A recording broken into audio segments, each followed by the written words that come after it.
Hello and welcome back to the Gran Turismo 7 League here at Formula Virtual Racing. My name's Nathan, your commentator for this evening, hosting round 6 of Season 2 here at Trial Mountain in America. We have 10 drivers on the grid tonight off the back of the race at Tokyo last week, where this man, Cameron Hill, dominated and picked up his first win of the season. Can he do the same tonight? We were about to find out. We're 1 minute into the 10-minute qualifying session, and the drivers are circulating around the circuit on their out laps before their first flying laps begin, and we get to see what sort of lap times these guys will be setting in qualifying. These should be the fastest lap times of the weekend. They have no fuel and fresh set of soft compound tyres to use throughout the 10-minute session, so these should be the fastest times tonight. We have Noah in the Mercedes making his way around the final corner, hits the barrier on the outside, which will compromise his exit speed out of the final corner down the start-finish straight, which sets up the lap going in towards turn 1, but he will be the first driver to set a lap, assuming he doesn't bottle it and get overtaken. But Tyler makes his season debut tonight. He did join us last season and is a very experienced driver over on the Formula 1 series, but he joins tonight in the Mitsubishi for the, now I need to get this right, it's the official FIA sanctioned racing academy of the glorious nation of the Guatemala racing team. I believe that is the full team, a full official team name that Tyler is racing under. And I believe he is racing in the colours of the Guatemalan flag. I believe it is a light blue and white. And a very nice livery on that Mitsubishi. But let's get back to the qualifying laps. Down the tunnel, through the tunnel, down the back straight, in towards a heavy braking zone. 180-degree medium speed hairpin, all the way down to second gear for Noah in the Mercedes, keeping it above 70 miles an hour as he floors it on the exit, making his way through the tight, twisty, technical final sector, over the hills and down the crest. A lot of elevation making up this 3.9 kilometre circuit. Noah's making his way through the final chicane, turn 14 and 15. The slow left in towards the slow right, reprofiled from this game after it was changed in a GT or from GT6, and up to the line. 1 minute 48.8 for Noah. Can Tyler beat it? No, he's 8/10 slower. What about Cameron Hill, who goes up into third as Tiger goes fourth? Everyone crossing the lines and the positions there are on track, apart from Investa, who goes on to provisional pole position for over 4/10 clear of Noah, as that's a huge slide on the exit of turn 1 for I think that was James. Leon goes into 6th place with his lap time. What does Ate do? It's a 1:48.8, goes up into 3rd place, only 300ths off Noah, as I don't think that was a good lap for Rami. No, Rami's just starting his first flying lap, which is why his last lap didn't count towards a personal best. And we have Maurizio in 9th place, who is on an hour lap and hasn't set a timed lap yet. He's making his way down the back straight right now. We did have a disconnect from Xavier, so we will restart after qualifying for him to join back. But unfortunately, that does mean he will start from the back of the grid. Hello everyone tuning into this stream. I hope you guys can hear me well and the audio sounds fine.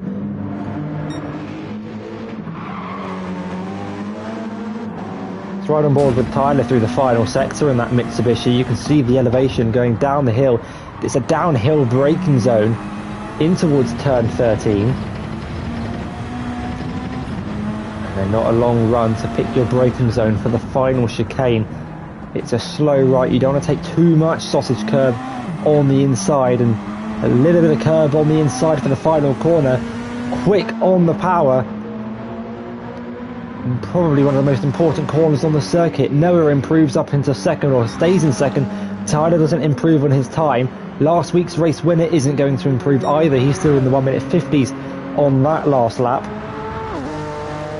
But the reigning world champion, Rami Azam, he's making his way through the final chicane in the Honda NSX. Let's see what the Canadian can do. Rounding the final right-hander. Foot to the floor, getting perilously close to the outside barrier as he makes his way up to the line. Can he improve? I say improve, he hasn't set a lap time yet. Goes up into 4th place. It's the second row of the grid, but 8/10 off pole position. And to make matters worse, takes a slide onto the grass and hits the barrier with his rear wing. Not what the reigning champ would have been hoping for on that qualifying lap, seeing as he's in 4th place as things stand. Back on with Cameron Hill down the back straight. I thought the sector split was there. Sorry, it's after the long left-hander, I think turn 8 or 9, maybe 10. Cameron's nearly improving, only 300ths down on his lap time. We'll keep an eye on Noah in the Mercedes AMG. He's making his way through the final sector, currently on the first row of the grid in 2nd place. Xavier's been able to join back, which is amazing, but he will have to start from the back of the pack. But I guess the best thing about starting at the back is you've got no one to hit you from behind, and the only way is up. Can Noah, though, move his way up from 2nd place into 1st? No, he can't, not on this lap. What about Tyler Davison? He makes his way up to the line in the Mitsubishi, stays in 6th place. It's an interesting car choice for the Brit, as his other British driver, Cameron, goes up into 6th place ahead of him with a 49.3, but is still 9.5 tenths off Avesta Gobardi, who has set an amazing lap time of a 48.3. Seems untouchable at the minute, but still 2 minutes left to go. His teammate Ate goes up into 2nd place, a 10th quicker than Noah, just over 2.5 tenths behind his Spider GT teammate. And it looks like these two have really got the car choice right in going for the Genesis. No one else apart from Cameron finding the pace in this car, and it appears to be the best manufacturer for both Group 3 and Group 4. Someone is making their way up to the line, but I never find them. It's always the last driver I go to search for. It might actually be the last person I go to search for. It's no one, apparently. No one's going through the first corner. Can't find you. I do apologise. We'll try again later. Who actually is it? Who's going through turn 1? It's Rami Azam. Of course it is. He's starting his lap time. Let's get an on-board lap with the reigning champion. Not from that camera angle. Which one is it? There we go. Making his way through the first sector. Now we're going to see his sector split. Is he improving over the white line? Yes, he is. He's just under 2 tenths up on his lap. Another important corner coming up through the tunnel. Keeps it nice and tight to the inside. You can go over the yellow line there. That is not track limits. This track is predominantly a street circuit, but it's kind of like Australia in the sense where there are grass and gravel traps on the outside of some of the corners. As Cameron improves into 4th place, a 10th ahead of Rami as he makes his way down the hill in towards the bank. Swooping left-hander.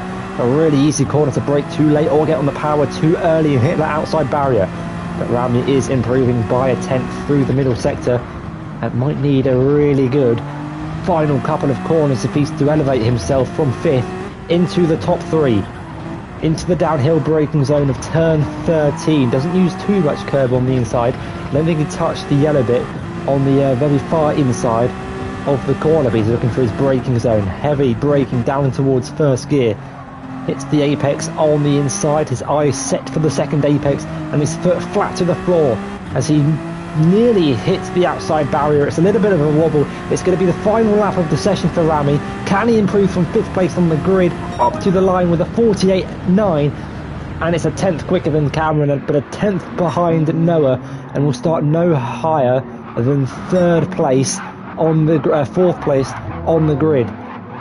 Avesta, though, has had a huge slide through the penultimate corner. That won't help his attempts of securing pole position, but I think that's his qualifying over as he weaves up to the line and celebrates what could be a pole position. He's got his teammate though contesting in third place. Noah's qualifying is over. He's coming into the pits. Someone had a penalty. That might have been Cameron, I think. What about Maurizio in the Nissan GTR? Can he improve from 6th place and elevate himself into the top 5? He does improve, but not on his position. And it was Cameron who picked up a penalty and slams into the outside barrier. Tyler Davison improves by 1,000th, but won't help him in terms of position. That means we have Ate and James left to complete their laps, both of them of which are in the final sector. We'll start with the championship leader, who rides a lot of the inside curb and now makes his way up to the line, down the start-finish straight for the final time in qualifying. Can he beat his teammate to pole position? No, he can't. He's 5 tenths down, and it's looking more likely that Vestager Bardi will start on pole position here for the American Grand Prix on this, unless this man, James, can knock him off pole position. He doesn't improve in his final lap, and he will start in 8th place. But it's Vestager Bardi who starts on pole position once again. He's not got too many this season, but he's got quite a few. And has definitely found a bit of pace from last season. Struggled a little bit, but has found his rhythm and is certainly writing a case for himself. I've just checked on the YouTube channel, guys, and we are 1 subscriber of 400 subscribers. So who is going to be the 400th subscriber on the Formula Virtual Racing YouTube channel? As a prize, you get exclusive content to every single Formula Virtual Racing event there has ever been. Maybe, I don't know, you'd have to speak to Evan about that. But as we wait for the clock to tick down to end the qualifying session, let's go through the grid for today's race. It will be Vestager Bardi on pole position, beating out his Spider GT teammate Ate in 2nd place. Noah will start in 3rd ahead of Rami in 4th. It's Cameron in 5th, rounding out the top 5, followed by Maurizio in 6th. Tyler will start in 7th ahead of James in 8th. Leon will start in 9th, and then Xavier will start at the back in 10th place, as we now have to make a custom grid. So apologies about the delay. You can all blame Zav for his dodgy internet. He takes full responsibility. All abuse should be directed towards him. Just kidding. But if any of the drivers are watching the stream live, if you could enter as quickly as possible, that would be great. And then we can get the custom grid set.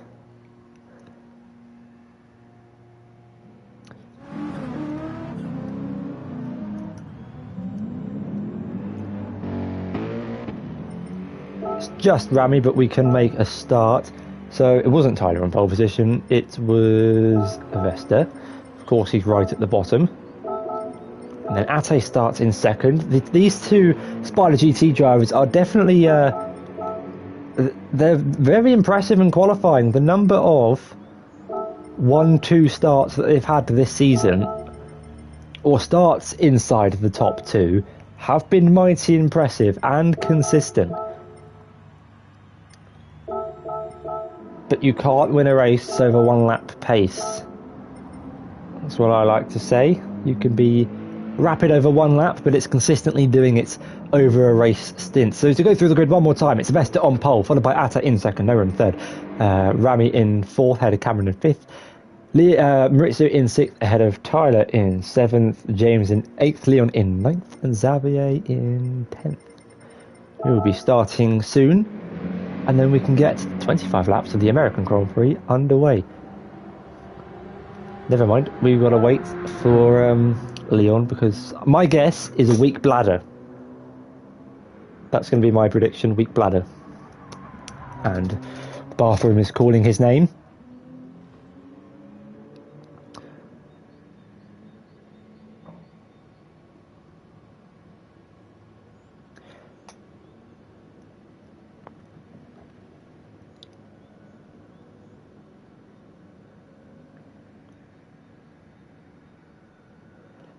But whilst we've got no on-track action, actually let's do a little bit of a track walk. Well, not walk, because you can't exactly walk. But whilst we wait for Leon, we'll ride on board in the BMW, because I'm a trusted driver to complete a lap without blocking anyone. So, going in towards turn 1, I can't remember what the corner's called, but I remember turn 2 is called the Inquisitor or something. You want to take a lot of curb on the inside and the outside. Be careful not to go onto the grass. Braking as the shadow appears going into the tunnel. That's often a great braking zone. Careful on the throttle as you make your way through the tunnel, looking out for the braking zone on the left-hand side. I believe where the grass stops is often a great place. Here you kind of want to play it by ear as you leave the curb on the left-hand side. Keep it nice and tight to the inside because you want to drive yourself over to the outside barrier. Heavy braking in the middle of the tunnel because you want to keep it a little bit tighter to the inside than I did. Get a great tow from the car in front of you down the back straight. In qualifying, this would be worth at least maybe 0.3 of a second. Okay, we can go, so we're not going to get the second half of the lap. We don't need to care about the second half of the lap. The second half of the lap is irrelevant. Let me just check the starting grid is all good. Yes, it is. Okay, so good luck to everyone, and let's have a clean race.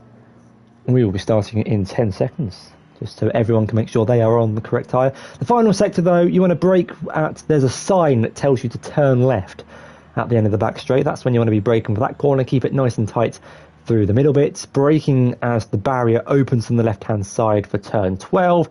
As you hit the downhill braking zone for turn 13, that's when you want to brake, and there's a little bit of grass on the wall on the right-hand side of the final corner. That's where you want to brake for the final chicane. Enough waffling from me. This is the only track where I really know what I'm talking about. Let's do this. We can start the first race of Trial Mountain, making its debut in FVR. The first time we've been to this track. Now, hopefully, it should provide great racing. It has seen some changes from GT6. In my opinion, improved changes for racing. Quite controversially, I might add, but we'll see how this one turns out. We've got 10 drivers on the grid tonight negotiating this 3.98 kilometre circuit, configured of 15 corners and 25 laps. We build to the 5 red lights. And we go underway in the USA, and it's a great start for Ate on second place, who now takes the lead of the race in the run down towards turn 1. They're 3 abreast with Noah, I believe, on the inside. But the drivers make it through clean. That was Avesta running a little bit wide through turn 2, but it's Ate who takes the lead of the race off his teammate.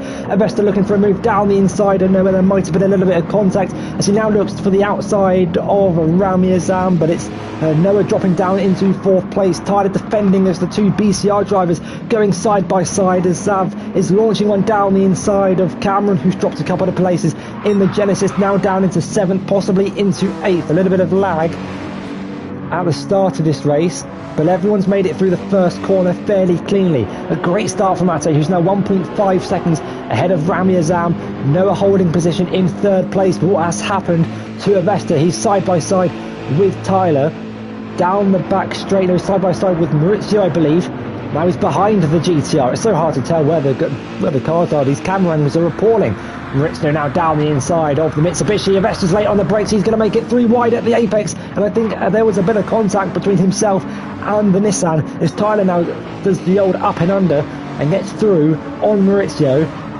And the Dutch driver is now down into 6th place, but it's a good start from Zav from the back of the pack. He's up into 7th place as Leon drops down to 10th on the hard compound tyres. Ate on the softs, Rami on the mediums. We've got all 3 compounds of tyre on show at the start of this race. The soft, the medium and the hard, but by the end of it the drivers have to use at least 2 different tyre compounds by the end of the race. But as the pack snakes its way through the final corner, Ate's going to lead the end of the first lap with a 2-second advantage over Rami, but on the soft compound tyres.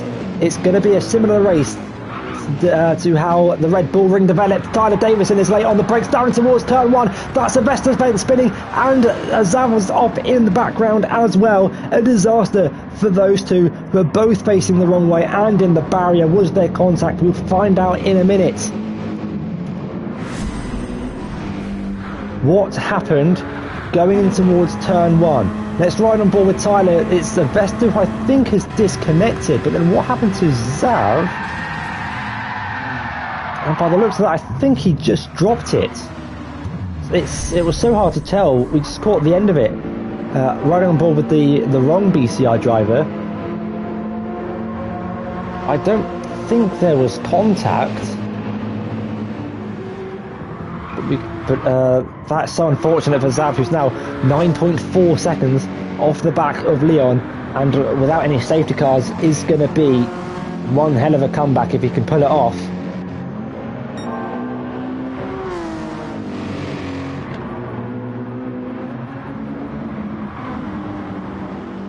So from what I thought was Tyler sending one down the inside of a slow moving Avesta, I think that was Avesta disconnecting from the lobby.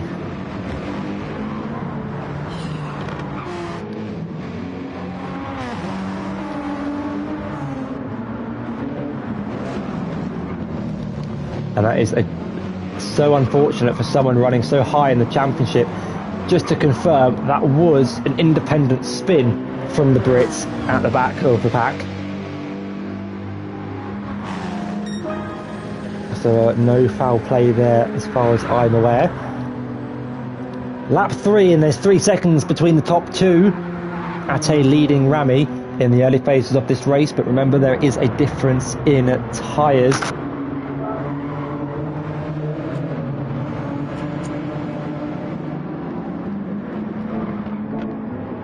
Throwing my keyboard on the floor, which wasn't not very useful. Apologies about that. But the gaps have started to open up between the drivers in the upper midfield. Tyler about 4 seconds behind Noah, both of which are on the medium compound tyres. This is probably one of the closest battles we have on track, but the pack is fairly close in the battle for 6th place. I believe Cameron is leading that particular train.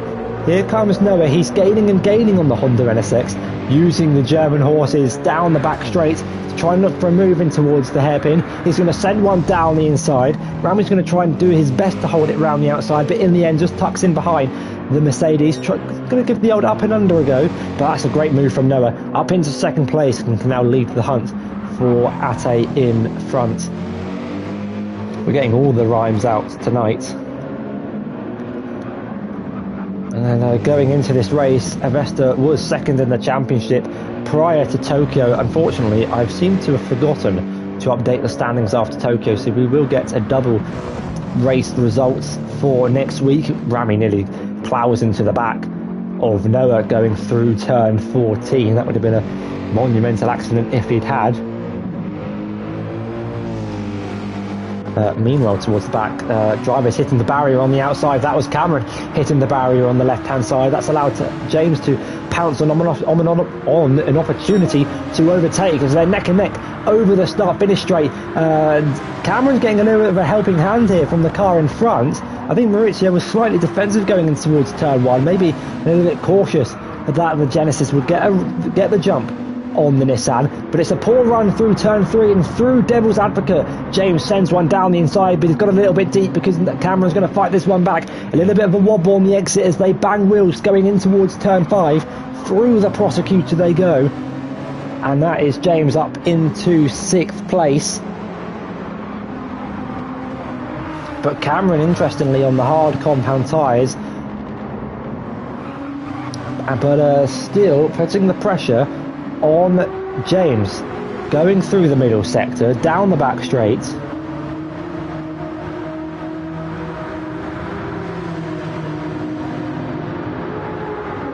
Can Cameron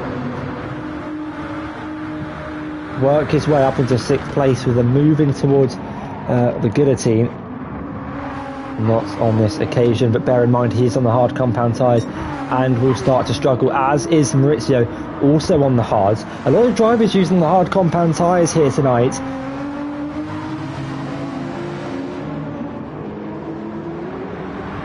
This track is quite high when it comes to tyre degradation, but I am quite surprised to see quite so many drivers opting for the white striped hard. James looking for a move in towards turn 14. the penultimate corner, the slow right left-hander in towards the final right. As Maurizio immediately pulls over to the right-hand side of the circuit to try and break the toe from the Porsche behind, crossing the line to end lap 4 onto lap 5. James is bumping the back of that Nissan. Can he pull up alongside or ahead in towards the first corner? The Porsche just doesn't have the edge on the Nissan to try and challenge in towards turn 1, but the straight just not long enough to try and go for the move. Maurizio though running wide, dipping a wheel onto the grass, going through turn 3 as they exit the tunnel in towards turn 5.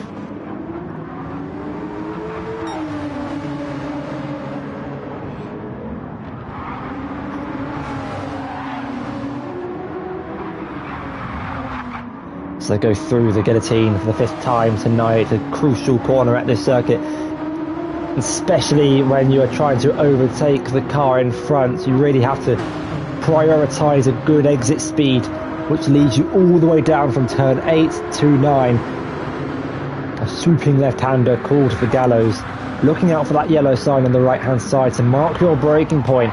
And on this time round, Maurizio is going to be able to hold 5th place.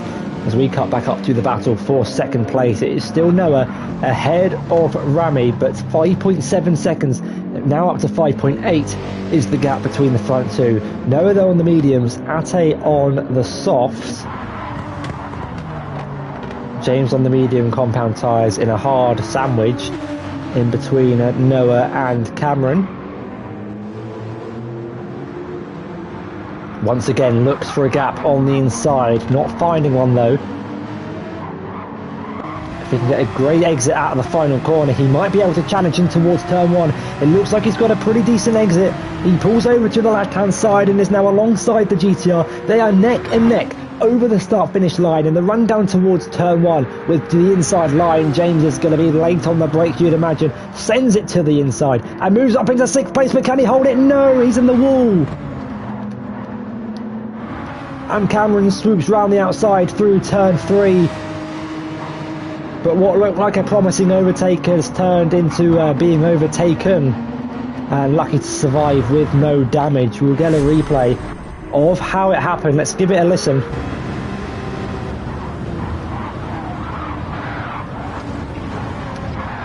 Slides through turn 1, was so close to collecting Maurizio on the exit of turn 2. Fortunately for him, there was no contact between the two drivers. But back up to the two drivers fighting for 2nd place in this race. It is Noah leading Rami down the back straight in towards turn 9.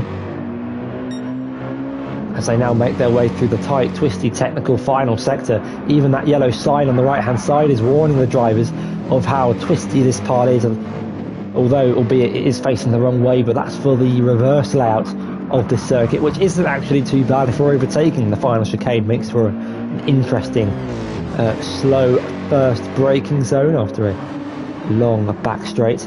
Cameron though still now sat behind Maurizio after James tried to overtake the GTR through turn 1. That is slidey on the exit. A good save for Cameron, who dips the wheel onto the grass on the outside of turn 13. Back up though to the race leaders at a 6.4 ahead of Noah, who's under pressure from Rami early on in this race. The NSX though not finding enough pace to overtake the Mercedes down in towards the first corner. What makes this track so challenging is you have to really send it into turn 1, but like we saw with James, is that if it goes wrong, it goes wrong. Just sending it a little bit too hard can have massive consequences, especially if your car doesn't grip and is quite slidey on the rear. Albeit a great front heavy car is probably quite good round here. I imagine cars like the BMW could hook up a great qualifying lap. But as the tyre wear begins to kick in, then you start taking more risks with how much you can let the car slide through a lot of these corners, especially these medium speed corners in the middle sector. You can really allow the car to slide, or even if you don't allow the car to slide, the car can start to slide and then you will start to lose time. Speaking of losing time, or quite the opposite, it looks like Xavier Maynard is gaining, he's not had a great last lap with a 1:54.6, but apart from that, he is gaining on Leon for 8th place. He sits 8.5 seconds behind his teammates. Both of them struggling last time out at Tokyo, but I think it's fair to say they didn't have the power behind them to pull off a great result, but still finished, I think, 5th and 6th in that race. And for a track that needed a car that was good on acceleration and got to its top speed pretty quickly, they done pretty well for a car that did not do either of those two things. The GT4 Porsche Cayman really struggled at Tokyo. But one man who's not struggling is our championship leader, who's continuing to prove why he is our championship leader. And he's leading this race, albeit on the soft compound tyres. And I'm interested to see how this strategy develops into this race. Whereas F1 drivers will be looking at it thinking the mediums can keep up with the softs. The mediums can probably keep up with the softs when the softs are about to puncture, which is about now. So I expect this is the crossover point between the mediums and the softs. You can see that gap is around about 6.6, 6.5. It's actually coming down. So we're now at the crossover point between the softs and the mediums. Having said that, it's gone back up to 6.8 as James gets past Cameron in the battle for 6th place. I just about missed that. We can go and have a look and see how he done it. Whoa, big slide through the tunnel. So James has already got the move done. Then decided to show off his Tokyo drifting skills. You can't see him, but Cameron's on the left-hand side, the outside for turn 5.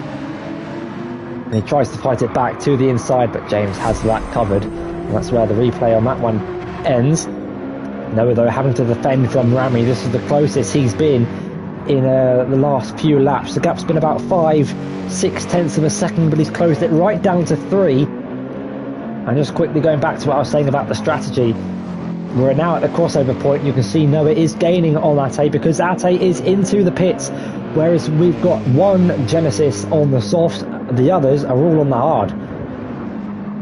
The complete other opposite end of the spectrum. And now I don't exactly know what tyres we're about to see Ate go onto. My guess would be the mediums, and it's going to be a 2-stop. We'll just have to wait and see. Noah, though, will inherit the lead of the race as Ate comes in and he's being serviced now for tyres. I imagine he won't be serviced for fuel unless he plans on going to the end.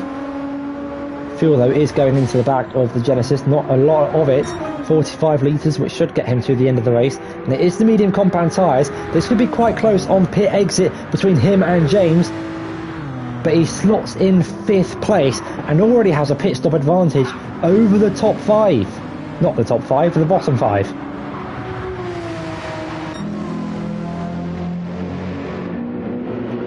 So as our race leader pits, Noah inherits the lead of the race, but is under pressure from the reigning champion.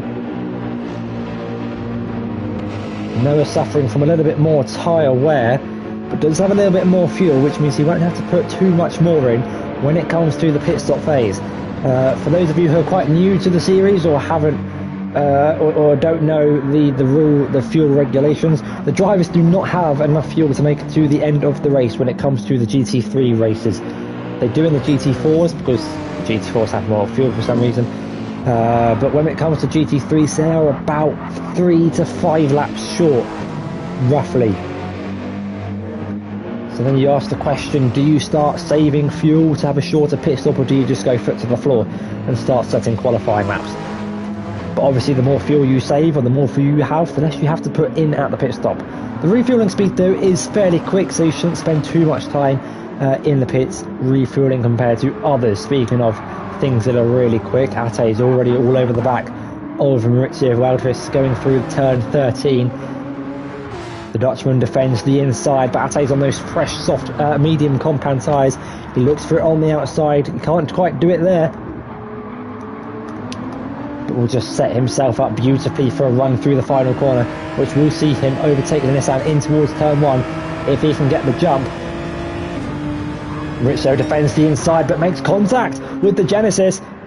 going down the start-finish straight. Ate on the outside. Can he swoop his way around the outside of Maurizio Valquist? They're side by side through turn one, and that's a beautiful move from the championship leader, who moves up into 4th place in this race around the outside at turn one. You've got to have the bravery to do that, but Maurizio sends one back down the inside on his worn hard compound tyres that have done the opening 10 laps of this race. He's not going to give this one up without a fight, but I think the battle is over, and I think Ate will be victorious in that one and begin to drive away with it. James, though, after his mistake at the first corner, has set some quick lap times and has caught back up to the back of the Dutchman. Cameron is only 2 seconds behind him, albeit on the hard compound tyres. Zav has got ahead of Leon, who has had a poor lap 8 with a 54.1, about a second slower than the lap he set before that, so maybe a mistake from him, I'm not too sure.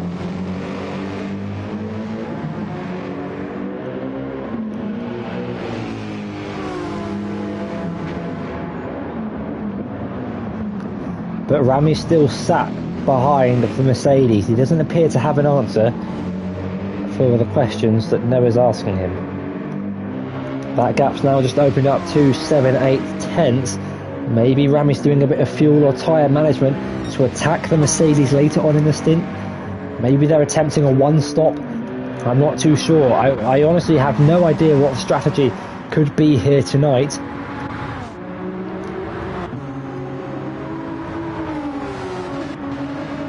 Although I know the winning strategy will be completed by the driver who finishes first. James having a little look on Maurizio down towards turn one. Might have that overtake in the back of his mind every time he goes through that corner, about what happened the last time he tried to overtake down towards the first corner, which might knock his confidence a little bit. He might save it for turn 9. We'll have to wait and see how he handles it. Gap though opening up 8 tenths between the top two. It's still Noah leading Rami Azam. This is a great stint, it has to be said, from Maurizio, who is in 5th place. He's running inside the top 5 on the hard compound tyres. And we are seeing the hards being used a lot more this season than we have done in the past. They've often been an extinct tyre because they were so slow, about 2.5 seconds slower than the soft compound tyre. James looks to send one down the inside. Late on the brakes, but not late enough. That door was closing and closing fast. We'll try every trick in the book to get past that GTR.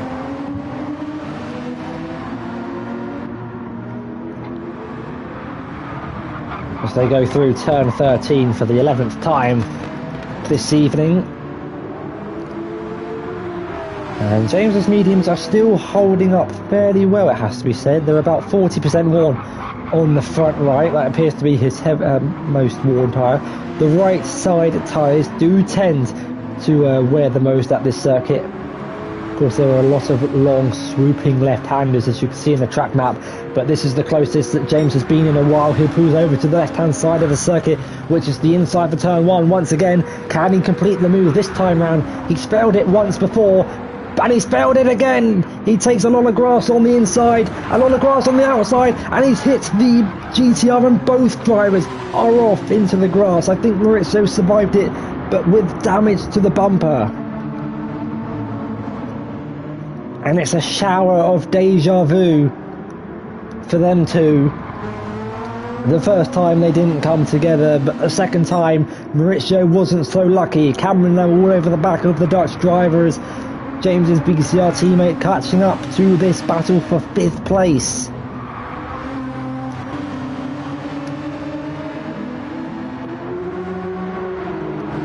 This could now allow the opportunity for Cameron to get himself into the top 5. He doesn't appear to be taking it. Decides to work with the Nissan instead. Or is he just waiting to send one down the inside in turn 9? No, he's not. He is just going to continue to sit behind. Not sure what sort of damage James picked up, but he's lost 16 seconds to the back of his teammate. The gap out in front, 1.9 seconds. Then we started to turn the engine up a little bit. These two, though, controlling the race ahead of Tyler in third place. But all the drama is happening in the midfield. Cameron with a snap of oversteer on the exit of turn 13.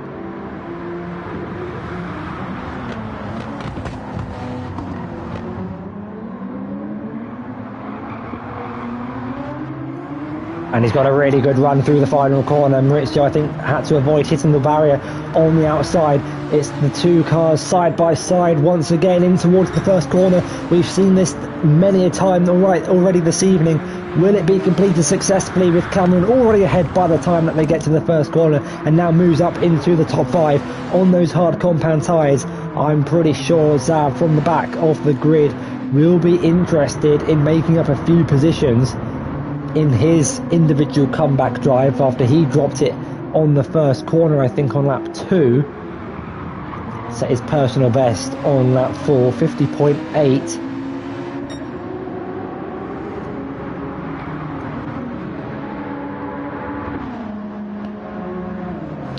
But an interesting strategy continues to develop. Can Ate go to the end of the race from here? He's 15.5 seconds behind the race leader, who I think can pit for a set of hard compound tyres and go to the end. I'm not sure he's going to want to do that. Maybe it's going to be a 2 sets of softs. I don't think Noah's got much left in his tyres. Ramis might have a couple of laps more. But I honestly can't call who's going to win this race purely on strategy. Could be any of the top 4. I think everyone else is a little bit too far behind it, being caught up in individual mistakes, incidents, or this monumental battle for 5th place. Let's go back and have a listen to what happened with Tiger going through turn 1.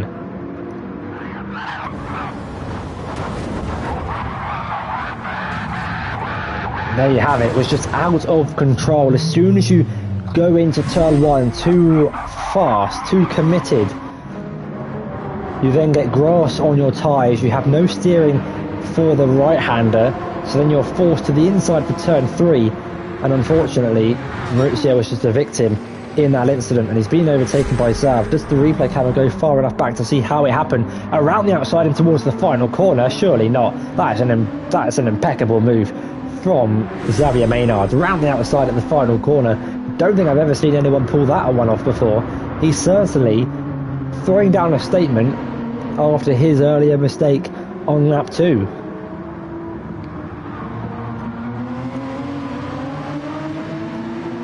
It's not been a great day at the office for BCR, but they are beginning to pick up the pieces a little bit. From the back of the grid, Xavier has already made up 4 places up into 6th place and is only 7/10 behind Cameron. Now, what tyres they go on to finish the race on will be fairly interesting, because if Cameron's in the top 5 on the hards, assuming he goes into the mediums for the final stint when Zav's on the softs, they could be fairly matched on pace once again. And that's another mistake for the BCR driver with a snap on the inside of turn 9, and he hits the barrier on the outside. Maurizio now goes up into 6th place, and just as I was complimenting the team, I've given it the full commentator's curse, slapped him in the face with a fish, and now he's made a mistake. Let's give it a listen, right on board with the grit, to find out what happened.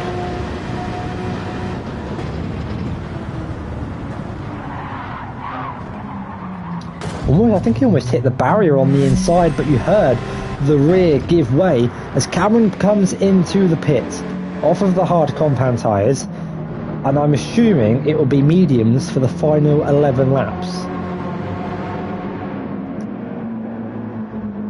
What I'm interested in, though, is whether these mediums on Ate's car can go to the end of the race,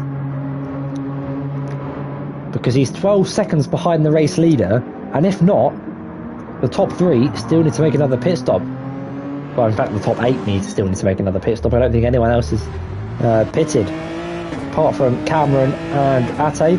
It's the medium compound tyres for last week's race winner. He now finds himself running in last position.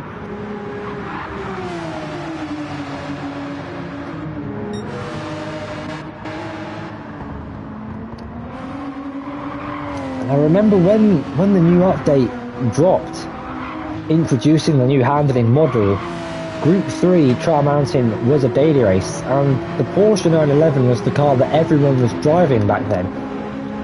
And there hasn't been a BOP update since, but it appears that the Porsche is struggling a tad to find decent race pace this evening. Another driver's into the pits. It's Rami Azam from second place, triggering the undercut on race leader Noah, who goes through the final chicane in the lead of the race. For those who are watching who don't know what the undercut is, it's when you pit a couple of laps before the car in front and then use the grip on that fresh tyre to set some quick lap times and hopefully jump your rival in the pit stops.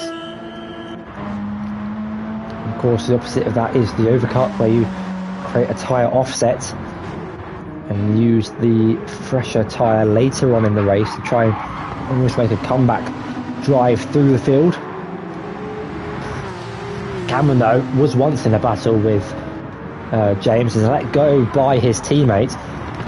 Cameron then made a pit stop, and he's now still in a battle with James. It's not been a great day for the Brits running in 7th place.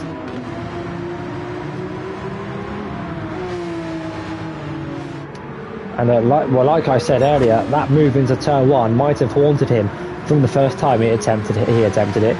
Definitely came back to bite him for the second time.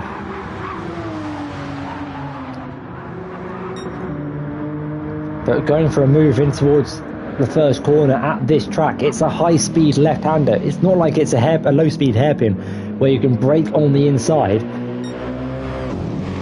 and make the corner. Here, you really... It's a corner where you kind of... you struggle to adjust your braking zone going into the corner so fast offline that if you brake too late, then you just get thrown out onto the grass, which then means you can't take the left-hander of turn 3. The race leader, though, Noah, is in through the pits off of the medium compound tyres with a 10-second advantage over the driver who led for the first 10 laps of the race, or at least the first 10 laps as he pitted on lap 9. Sorry. Ate, of course, started on the soft compound tyres before pitting onto the mediums. Everyone else behind, though, is making their first stop now from the mediums onto the softs. Now, I imagine these tyres will be able to go to the end of the race. Can these mediums, though? It's going to be a very similar case of the Red Bull Ring. Where is Rami Azam, though, in relation to Noah? He triggered the undercut, and he's closer to Noah than when he was before. He's going to carry the momentum going through the first few corners. This could be close by the time they get to the tunnel. But it looks like Noah's just got the advantage and done enough on his in-lap to stay ahead of the reigning champion. That was a good in-lap from Noah, who stays in second place as they use now their fast, grippy, soft compound tyres to close down that 12-second gap to the championship leader, the race leader, our flying Finn, Ate Timgren. These are where you really prove yourself as a racing driver. 9 laps to go here at the American Grand Prix. Now, you might not be under any immediate pressure, but you know that gap is going to be coming down and down and down, and it's how you deal with that mental image of seeing that delta decreasing lap after lap after lap. And there's no doubting the pace of the top 3. They're all extremely quick drivers, but when you're on a tyre offset as great as this, worn mediums against fresh softs, stay tuned, ladies and gentlemen, because the final 5 laps, we could be in for a showdown here towards the end of this race. Meanwhile, down to the midfield. Cameron's got ahead of James somewhere in the first sector on this lap. James yet to make a pit stop, as is Leon, who slides his way through turn 9 as lets Maurizio go through, interestingly. Well, they're not teammates, they're not obliged to do that, but both are Dutch drivers, so maybe Leon is handing over the flag to Maurizio. That flag once being held by Rick Aldis, as you'd imagine, who have picked up many of wins last season. That was an interesting way of negotiating the final corner. I think Leon was trying to find his way into the pits whilst negotiating his way round Xavier, or I think Xav might have been actually trying to overtake the Dutchman as they go into the pits for the first time this evening. That gap now 9.5 seconds as Noah's purple through the first sector by a tenth. Ate has set 5 consecutive fastest laps. He set the fastest lap in every race we've done this season. Can he make it 6 out of 6? Or will there be someone to take his crown away from him? We'll have to find out.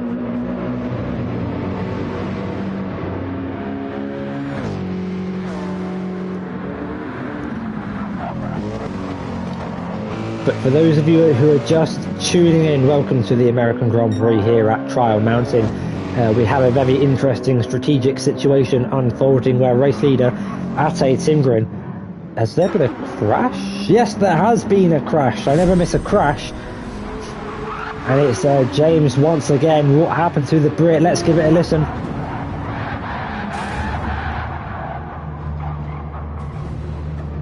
And that was the rear easily giving up on the back of the Porsche.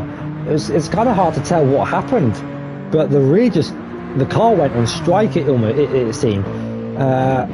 What I'm interested to know is, though, can Noah beat Ate's fastest lap and deny him of 6 consecutive fastest lap? No, he can't. He's 100th off beating it.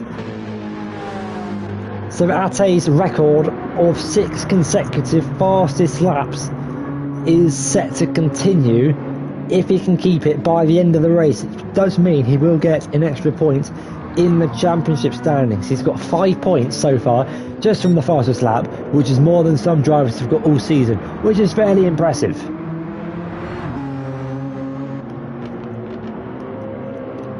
But like I was saying, if you are just joining us, a rundown on the strategic situation.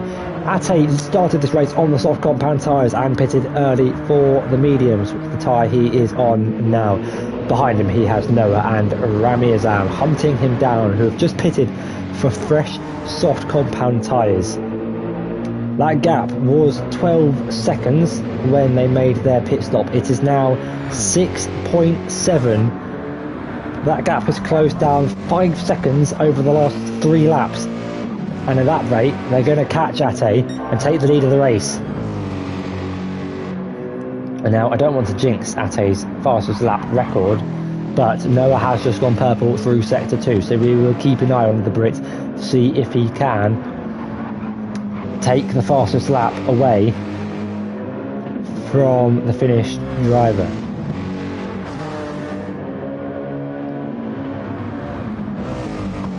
Not only that, but if Noah can catch up to Ate and overtake him, it will be the first time that a British driver has won a race in the FVR GT League as a part of the main championship. Of course, Tyler and Cameron won races in the Mazda MX-5 series, but that is a separate off-season event. No British driver has won in the main GT championship.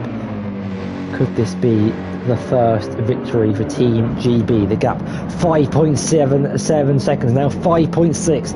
The Mercedes on a charge. He's gapped Rami to 2.2 seconds. And we're in for a showdown here tonight, ladies and gentlemen. Zav on those soft compound tyres ahead of Maurizio on the mediums. His teammate James also on the softs, trying to stay ahead of Leon in the battle for 8th place, but all the action is happening at the front of the field. Watching that gap going down and down and down every single second.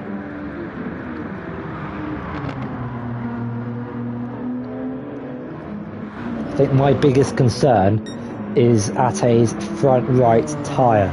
I think that could be gone by the time we get to the end of lap 24, maybe 25. Unless he's nailed the strategy to perfection, we'll have to wait and see. 51.1 compared to a 49.3. There's no denying that the gap is decreasing every second, every corner they take.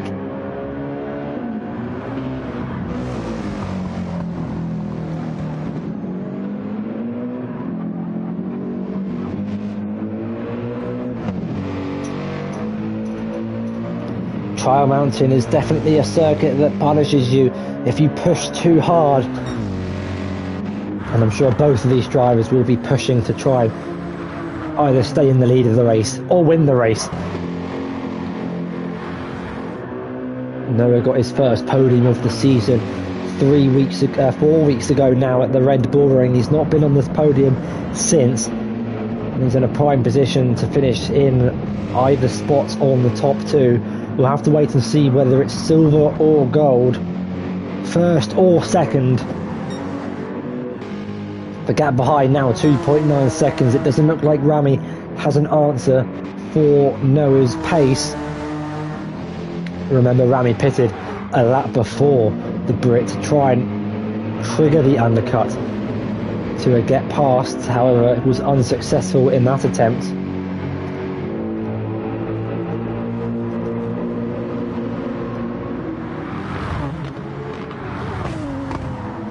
In the midfield, Cameron 1.5 ahead of Zav, who's 1.8 ahead of Maurizio, so the gaps are fairly even between these guys. I think Cameron hit the wall on the outside of turn 5. I heard a little bit of carbon fibre scraping against the barrier. Now, interestingly, Noah's front right is at the same tyre wear as Ate's front right, and because Noah's on the softs, it's going to obviously degrade a lot more than that medium. Rami's in a similar position. Has Ate done enough to win his third race of the season? Not long to go. Lap 22 of 25. We're nearly at the 14-minute mark here at the American Grand Prix. Ate took the lead in the opening few laps of the race on the soft compound tyres, but is now being hunted down by Noah in second on the softs. We've got Rami in third. We've not had much to say about Tyler in fourth place.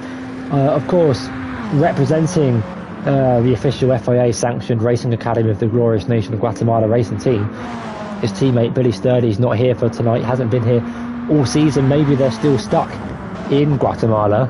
Maybe that's why. Maybe there's no flights to Trial Mountain, perhaps.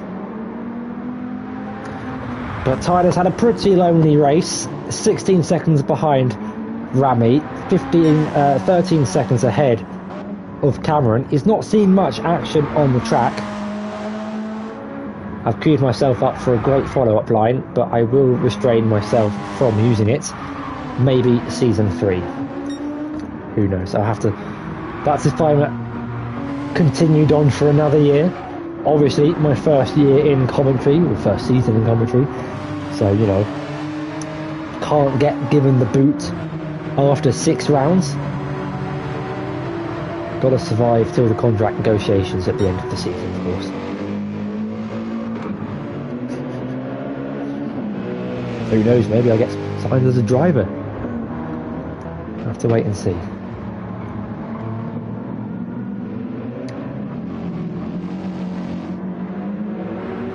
I'd say they rounds the final corner, and to start lap 23 of 25, 3 laps to go here at Trial Mountain for the American Grand Prix. The cameraman on the side of the track getting some great shots of these cars flying down towards the first corner.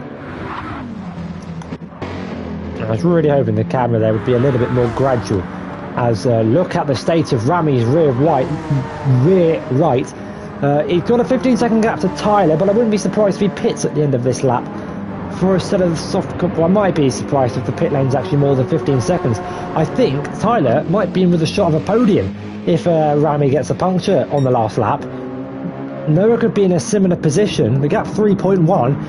The gap's not coming down as quickly as it was before. Well, I mean, look at that consistency from Ate. 51.295 and a 51.296. He was only 1,000th quicker on lap 22 than it was on lap 21. Unbelievable consistency from the race leader. Cameron still 1.4 ahead of Zav in 6th place. Maurizio just dropped off the back of the Brit. The gap now 4.6. James also in a bit of a lonely race, 23 seconds off the car in front, sliding his way through turn 1. It appears to be his nemesis the first few corners. The elevation really unsettling the Porsche. But I don't think Noah's got a lot to give. That front right is beginning to go. It's fading. It's fading fast. But the gap is still slowly coming down. 2.7 seconds. I'm sure that Mercedes was becoming quite difficult to drive at this phase of the race. But Noah continuing to push lap after lap, every single corner. We start the penultimate lap of the race with the gap now 2.5 seconds. Are there enough corners and enough laps for Noah to win this race? Having said that, I'm not sure he's got enough life in the tyres to do so. Nor does Rami Azam. The gap 8.6 now. To Cameron in front, he's sliding through turn 1. The rear right is gone. It's a puncture to the rear right and he's spun through turn 3. A disaster for the reigning champ who lights up the tyres with smoke. This could be Tyler Davison onto the podium. The man who has seen no one and done nothing in this race. Rami's round again. He's into the barrier. This could be difficult for Tyler to negotiate, but he goes through up into 3rd place and into the podium positions. This could promote everyone else up another position. I said it on the last lap, I wouldn't be surprised if he pitted just to try and get to the end of the race, but he's not even going to finish the race. He's retired and will score no points. Everyone gets elevated up a position and it's a disaster for Rami Azam. The softs just gave up at the end. Tyler now set for 3rd.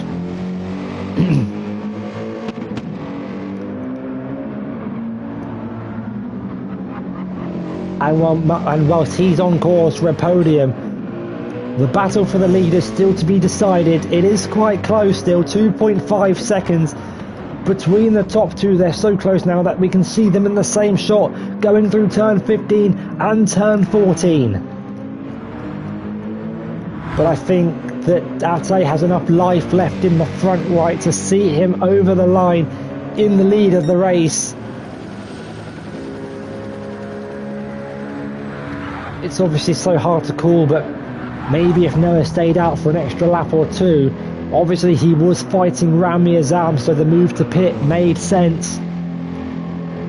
But you can see the understeer from that AMG. He is really struggling to turn the car. The gap now up to 3.5. I think Ate's done it. I don't want to curse anyone because obviously there could be an incident.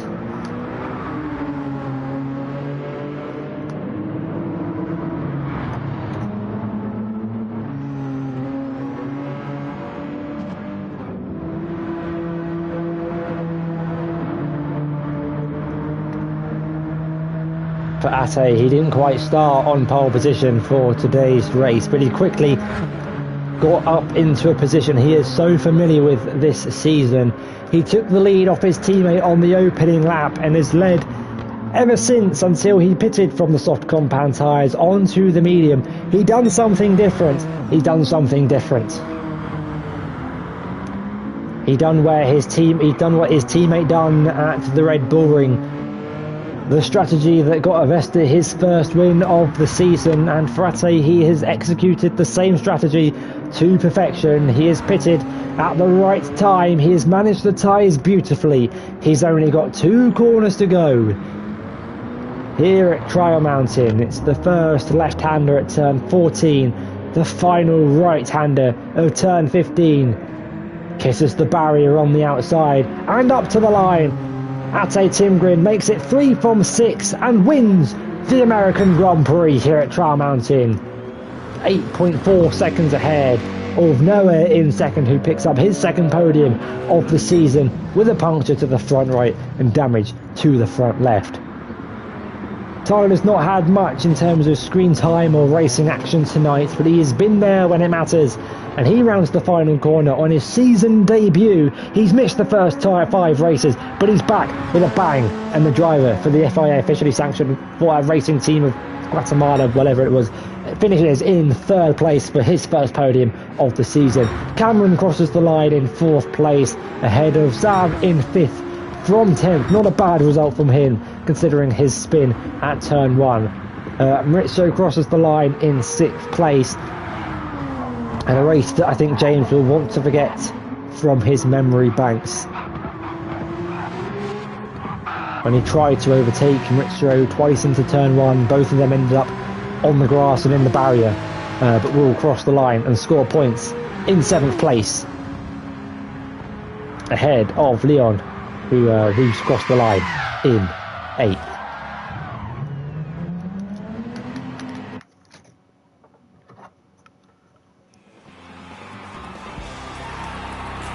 But once again, we have a similar name on the victory screen. It's Ate Timgren who wins here at Trial Mountain. But let's go through how the grid finished for today's race. Ate picked up his 3rd win of the season ahead of Noah in 2nd, but also his record for fastest lap continues. No one could beat his fastest lap, so we'll take maximum points once again and make it 6 consecutive fastest laps. Noah in 2nd place ahead of Tyler in 3rd, rounding out the top 3. Cameron finishes in 4th ahead of Xavier in 5th. Maurizio in 6th ahead of James in 7th, and Leon Van Voort in 8th place. Your non-finishers, Rami and Avesta, 2 big names out of this race.